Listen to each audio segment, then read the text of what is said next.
C'est une véritable honte judiciaire. Au-delà de la tragédie que l'on a vécue, on est confronté à un mensonge d'État.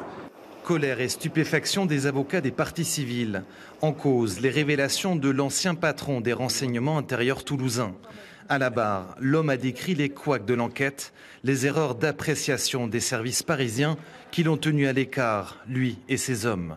Plus grave, le 15 mars, le jour des tueries de Montauban, le renseignement toulousain a transmis une liste de djihadistes locaux à Paris. Dans cette note du 15 mars 2012 dont il a été fait état ce matin, nous savons qu'il y avait 12 ou 13 noms qui étaient listés et qui étaient transmis en ce qui concerne les personnes qu'il fallait surveiller dans le groupe terroriste et salafiste toulousain.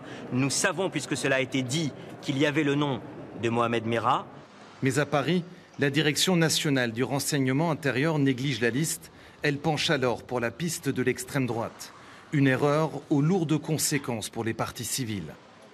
Le crime, en tout cas en ce qui concerne l'école, aurait pu être évité si les informations transmises le 15 mars avaient simplement été exploitées, si on avait écouté ceux qui connaissaient le djihadisme de Toulouse et la famille Merah.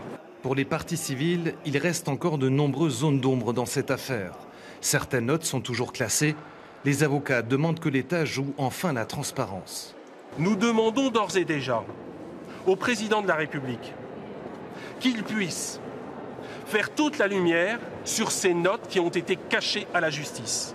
À la lumière de ces révélations, l'audition de Bernard Squarcini jeudi est très attendue, car les parties civiles ne manqueront pas d'interpeller l'ancien patron du renseignement intérieur français.